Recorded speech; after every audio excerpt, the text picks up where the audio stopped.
shortly be presenting their one-act play season at the Dolman Theatre. Today, we are meeting the writers behind the winning plays to be staged at the amphitheatre for 2 weeks this spring. Hi, my name is Lynch and I am the author of Windows. Can you tell me a little bit about yourself and how you got into writing? I was probably late to writing.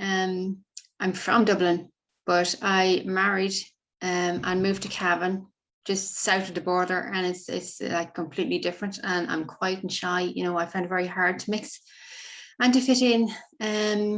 But I had always done drama, so I went back to college to do drama, and one of the modules happened to be playwriting. And I just, as soon as I did it, I never considered it before that, but as soon as I did it, I knew that that's what I wanted to do. Windows is your latest work to be performed. Can you tell me a little bit about the play? Okay, so I wrote it during the pandemic, like everybody else was stuck at home. And look, I really enjoyed the first lockdown. Don't tell anybody because everybody hated it, but I enjoyed it because you couldn't have to go anywhere, and I got my garden done and no school runs or anything. But I was shopping one day and I saw this woman that I always seen, but she wouldn't stop to talk to me, and her husband was beside her. And I just thought, oh my God, you know, I'm very lucky. I have a home to go to and I have a lovely family. Not everybody has that. Some people didn't have a home to isolate in, and a lot of people, you don't know what their relationship was like or their home family life was like. So I suppose the characters just started to develop in my head. So that's where that came from. There's 4 characters in the play. Can you tell me a little bit about them? Yeah, Jean is straightforward. She is quite happy at home. She's isolating in a hotel away from her family for their safety.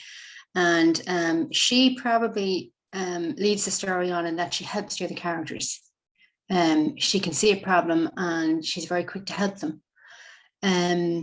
But she's quite content, and she nearly feels guilty because she's content. She's like, oh God, these people have so many problems and I'm quite happy. But I think we're too quick as people to look for drama when really and truly we don't want drama. We want to be just happy.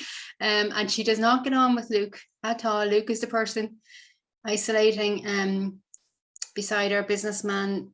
You think he has no empathy for the other people, but actually it turns out that he might have the biggest heart of all 4. And, you know, I do think oftentimes we judge people on very small little meetings and we think we know them. We don't know what's going on really. Declan was homeless. He's isolating because somebody in the homeless shelter got COVID. So he's isolating, which is a gift to him because I suppose homelessness is something that I would stay awake at night thinking of people outside but nowhere to go. And at the moment, I don't know what it's like in Wales, but in Ireland, the rents are sky high. And I have known people who the landlord would get onto them and say, look, I need an extra 400 next month. And they just don't have it. So it's not just people, I suppose I would have presumed people who are homeless were maybe alcoholics or they were addicted to something. But it's not like that anymore. You've got families here living in hotels because they genuinely do not have the rent to cover, and both parents could be working. But there's just a huge shortage of housing at the moment, and the rents are sky high. And Declan ended up homeless because he is separated. And many separated couples are living in the same house, which was fine until his ex-wife took on a new partner. So he's trying to do the best for his family, but he can't afford to contribute to his family and his mortgage and rent. So I suppose it was just another look at homelessness for him. And then we have Joanne, who is probably the quietest of the 4. And she doesn't need to be there at all. And she feels quite bad because she's taken up somebody's place. But by the end of the play, we realized that maybe she needed it more than any of the rest of them, because she does come to the conclusion that she's in an abusive relationship, that she's a victim of coercive control, which can be hard to identify if you're in it. You know, a lot of women and men like to think that their partner's looking out for them, but there's a line, you know, you do, it can very quickly escalate that all of a sudden you don't have control of your finances anymore, or And you can say, that's great, he's paying all the bills.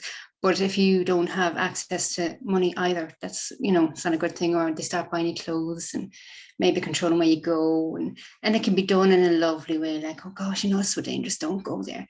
But she realizes that she's not in a healthy relationship, and it just gives her time to think it through. And what's it like for you as a writer when you see your work come to life on stage? Oh, it's fantastic. It is such an honor because I know the work that goes into it, all those actors and directors and backstage, lighting, they all put so much time and effort into it, and they're sitting at home learning lines, and they're traveling to rehearsals, and they're giving up their evenings, and then you see the magic of it on the stage, and it's fantastic. I can't wait to see it. And what do you hope that audiences are going to take away from seeing Windows? I would like them to take, just like myself, the realization that we're not, politicians on both sides of the water, I think, all use the same phrase, we're all in the same boat, or we're all in this together. We weren't. People lost their wages. Politicians never took a pay cut. They kept their money. We took a cut. Many people lost their jobs. Some industries never picked back up again. I know the hospitality industry here is finding it very difficult to get workers because they went home. A lot of the workers were foreign. They went home. They're trying to recruit students now, transition year students, to fill in the gaps. And there are restaurants and hotels who are facing maybe not possibly been able to open fully because of all this. We weren't in the same boat. We weren't.